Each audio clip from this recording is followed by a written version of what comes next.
బైబిల్లోని చిన్న ప్రవక్తలలో యోనా ఒకడు. యోనా దేవుని యందు భయభక్తులు గలవాడు. దేవుని ఆజ్ఞలను పాటించేవాడు. దేవుని మాటలను ప్రజలకు ఉపదేశిస్తూ ఉండేవాడు. యోనా తండ్రి పేరు అమిత్తై. ఒకసారి యెహోవా వాక్కు యోనాకు ప్రత్యక్షమై, నినివే పట్టణంలో ఉండే ప్రజలు నన్ను మర్చిపోయి నాకు వ్యతిరేకంగా తమ ఇష్టం వచ్చిన విధంగా జీవిస్తున్నారు. ఆ పట్టణస్థుల దోషం నా దృష్టికి ఘోరమాయెను. నువ్వు వెళ్ళి ఆ పట్టణానికి దుర్గతి రాబోతుందని ప్రకటించమని దేవుడు చెప్పాడు. నినివే ఒక మహానగరం. దాని జనాభా 1,20,000. దాని చుట్టి రావాలంటే 3 రోజులు పడుతుంది. ఆ నగరంలోని ప్రజలు చాలా ధనవంతులు, అయితే చాలా దుర్మార్గులు. యోనా నినివే పట్టణానికి పోకుండా మరో చోటికి పోవాలని తలంచాడు. యొప్పే అనే రేవు పట్టణానికి వెళ్లి డబ్బు చెల్లించి తర్షీషు వల్లే ఓడ ఎక్కాడు. ఓడ క్రింది భాగానికి వెళ్లి హాయిగా నిద్రపోతున్నాడు. యోనా చేసిన పనికి దేవునికి చాలా కోపం వచ్చింది. ఆయన సముద్రంలో గొప్ప తుఫాను పుట్టించాడు. పెద్ద గాలి అటూ ఇటూ వీస్తోంది.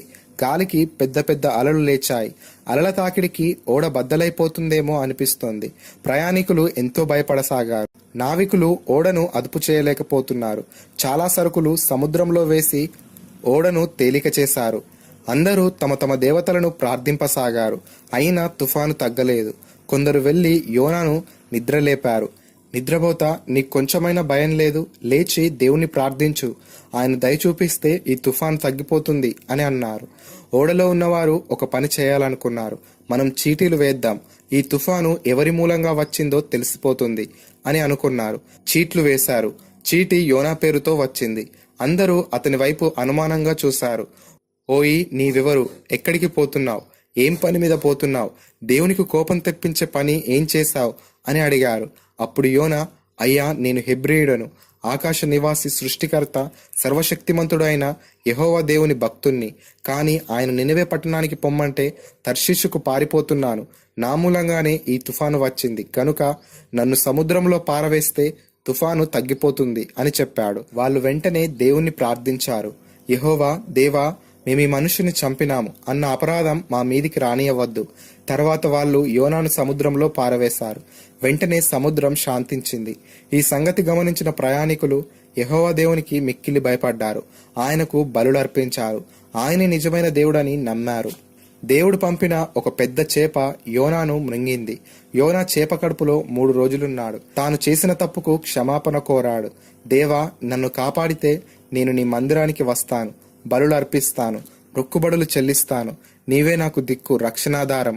నీవు తప్ప నాకు దిక్కెవరు లేరు అని దీనంగా ప్రార్థించాడు. దేవుడు యోనా ప్రార్థన ఆలకించాడు. ఆయన చేపకు ఆజ్ఞ ఇవ్వగానే యోనాను నినివే పట్టణ ప్రాంతంలో సముద్రపోడ్డును కక్కివేసింది. దేవుని వాక్కుననుసరించి యోనా నినివే మహాపట్టణానికి వెళ్ళాడు. నగరంలో ఒక రోజంతా తిరిగాడు. నగరంలోని ప్రజలకు కలగబోయే గొప్ప ఆపదను గురించి ప్రకటించాడు. ఆ ప్రకటన విన్న నినివే పట్టణస్థులు గడగడ వణికారు. దేవుని మాటలు విశ్వసించారు. నగరమంతా ఉపవాస దినం ప్రకటించారు.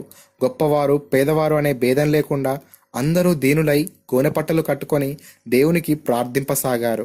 ఈ విషయం తెలుసుకున్న రాజు కూడా దీనుడై గోనెపట్ట కట్టుకొని బూడిదలో కూర్చున్నాడు. రాజు, మంత్రులు ప్రకటన చేయించారు. ప్రజలందరూ ఉపవాసమున్నారు. పశువులు కూడా మేతమేయలేదు. ప్రజలందరూ దీనులై దేవుని సన్నిధిలో మోకరించి ప్రార్థించారు. దేవునికి ఆ నగరవాసులపై దయ కలిగింది. ఆయన నినివే పట్టణాన్ని నాశనం చేయడం మానుకొన్నాడు. నినివే పట్టణం నాశనం కాలేదని యోనా తెలుసుకున్నాడు. అతడు దేవునితో ఇలా అన్నాడు, ప్రభువా, నీవు నినివే వాసులపై జాలి చూపుతావని, వారిని క్షమిస్తావని నాకు తెలుసు. అందుకే నేను తర్షీషు పట్టణానికి పారిపోయాను అని అన్నాడు.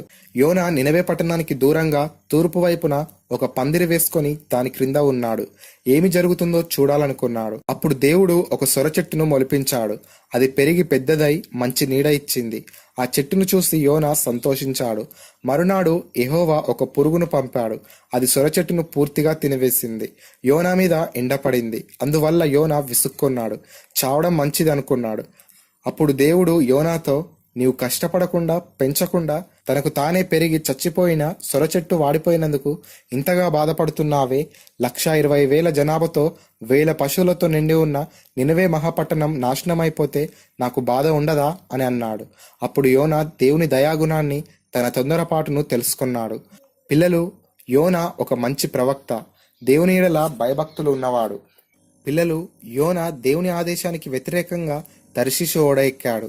మనం కూడా సొంత ఇష్టాలు నెరవేరాలని ప్రయత్నాలు చేస్తుంటాం. అయితే చివరకు దేవుని చిత్తమే నెరవేరుతుంది. దేవుడు తన ప్రజలను ఎంతగానో ప్రేమిస్తున్నాడు. ఆయన కరుణా సంపన్నుడని యోనా గ్రంథం తెలియజేస్తుంది. యోనా 3 దినములు చేప కడుపులో ఉండి బయటికి వచ్చాడు. యేసుక్రీస్తు కూడా 3 దినములు సమాధిలో ఉన్నాడు. మరణాన్ని జయించి తిరిగి లేచాడు. కంటత వాక్యం. సముద్రమునకును భూమికిని సృష్టికర్త అయి ఆకాశమందుండు దేవుడై ఉన్న యెహోవాయందు నేను భయభక్తులు గలవాడనై ఉన్నాను. యోనా గ్రంథము 1వ అధ్యాయం 9వ వచనం. పిల్లలు, మీకొక ప్రశ్న. యోనా తండ్రి పేరేమిటి?